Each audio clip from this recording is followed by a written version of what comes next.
Do you get frustrated when you hit a target one day and can't hit it the next day?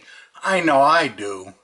In this video, I'll tell you how to improve slingshot consistency using the secrets of the experts in...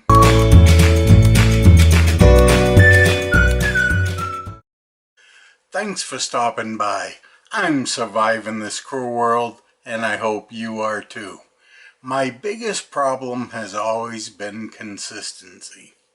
One day I would set up a target in my catch box and hit it 80% of the time, but the next day I'd only hit it with 30% success rate. It would get really frustrating for me. I kept asking myself, why can't I hit my target consistently? The video course I took helped me figure it out. I learned that experts can shoot consistently by using 4 crucial steps.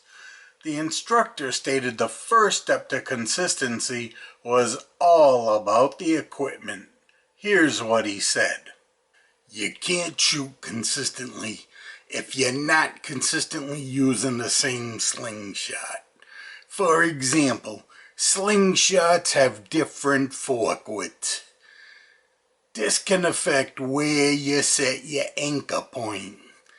If you want to be consistent, you gotta shoot the same frame with the same latex bands. The bands should be cut to the same length with the same taper. If any of these things get changed, your consistency suffers. I hadn't really thought about that before, but it makes total sense. The frame, band latex, band lengths, and tapers are all variables in the formula of hitting a target. By keeping as many variables as possible the same, the outcome will be more consistent. It dawned on me that from one day to another, I often change something. I might shoot a different frame or use a different latex or taper. I found that if I used the same exact setup 2 days in a row, my success rate was more consistent. The instructor then told us the second step in being consistent like the experts was about aiming. He said, once you got your equipment set up, you gotta be consistent with your aiming. Use the same anchor point and the same reference point. When you aim at your target, aim for the same spot each time. Changing any of these is gonna lessen your consistency. Don't mess it up. Again, I have to admit that was something I didn't give much thought to, but it makes sense. You see, a lot of the time I would change something shot to shot. Like, if my shot went low, I would aim higher. I had to learn to aim at the same spot for multiple shots in a row. Shooting paper is good for this. Usually when I make a change, I'll shoot 5 shots at a paper target using consistent anchor and reference points. I aim at the same spot each time. When I do that exercise, it's not so important to hit the bullseye, but to see how the shots are grouped together. A consistent shooter has a tight grouping. Once you get a consistently tight group, you can adjust as needed for accuracy. For instance, the other day I had a bad day of shooting. I took out a paper target and I shot 10 shots at it, consistently aiming at the same spot. Here is the grouping that I ended up with. As you can see, I was shooting consistently high and to the left. So, although the grouping was not bad, I just needed to get it down and to the right a little. So I aimed down and to the right to shoot the paper plate again, and here's the result. Again, the grouping was pretty consistent to what I had done the first time, but now it was centered more around the center of the target. The instructor then gave us the third step the experts use to be more consistent. I have to admit, I dismissed this one at first. But when I noticed I had reached a consistency plateau, as it were, I tried it out. Like everything else the instructor had said, it worked. Boy, do I regret not doing this one from the start. Here is what the instructor told us about using a consistent drawing technique. Being consistent with your equipment and with your aiming is all well and good. That'll get you more consistent than before. But you ain't gonna be consistent enough if you're not repeating your drawing motion. If you watch videos of expert shooters, they move like robots. Most position the anchor point first, then bring their other hand even. Then they stretch the frame hand forward. Once they got the target sighted, they release the same way each time. They do this process every time, consistently. After a while, repeating the same motion over and over will develop your muscle memory.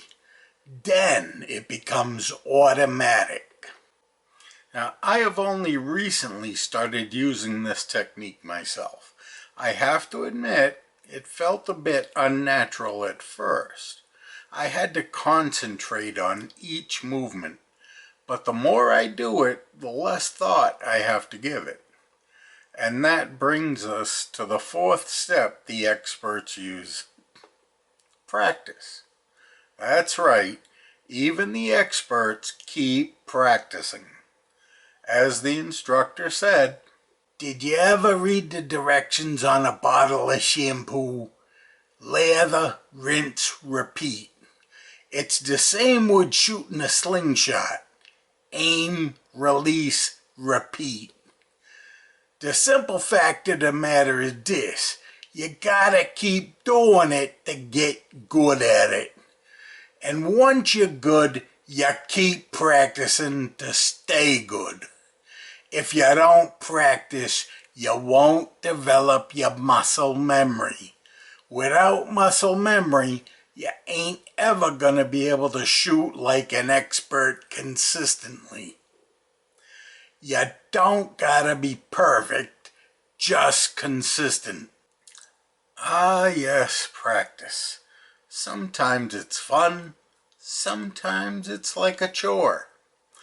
I watch videos by some very skilled shooters on YouTube. Often I think, I'll never be that good. But those guys weren't that good from day one. They had to work their way up to that skill level. When I first started my slingshot journey, I recorded a video where I was shooting an 80mm spinner from 20 feet away. My success rate was less than impressive. In a recent video, I successfully shot 3 strands of spaghetti. It took me a total of 17 shots. Well, actually, the first 9 misses were with a frame that I had changed the bands on the night before, but I didn't shoot paper like usual, so I didn't know that the bands were off a little bit. I should have shot paper. Once I switched to a frame I had shot the day before, it only took 8 shots to break all 3. If I can improve that much in a few months, you can too. I've told you how to improve slingshot consistency using the secrets of the experts. Use them. The better you get, the more fun you're gonna have. I regret not doing all of these things right from the start. That impeded my progress in the hobby. And this hobby has given me a physical activity that even I can do. It's a hobby that is fun, challenging, and rewarding. More importantly, Slingshots have introduced me to a community of amazing people. A community of people who reached out to welcome me, even though we had nothing in common except slingshots. People coming from different places and backgrounds, yet they joined together to form an international brotherhood. I hope you join us one day. You won't regret it. I know I'm glad I did.